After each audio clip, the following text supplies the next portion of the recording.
এই জন্যে আমি বারবার আপনাদেরকে মনে করে একটা কথা, আমার জীবন থেকে উপলব্ধি করি একটা কথা, যে একমাত্র আল্লাহ ছাড়া এই পৃথিবীতে এবং পরকালে আমাদের আপন বলে কেউ নাই। বাকি সবাই সবার স্বার্থের জন্য আছে। মানুষ মানুষের অবস্থানকেই মূল্যায়ন করে, মানুষ মানুষের অবস্থানকেই মূল্যায়ন করে। আল্লাহ রাব্বুল আলামিন আপনার ভিতরটাকে ভালোবাসেন।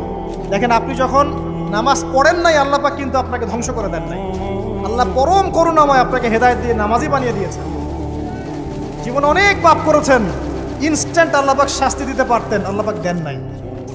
আল্লাহ আপনাকে ভালোবাসেন, আল্লাহ আমাকে ভালোবাসেন।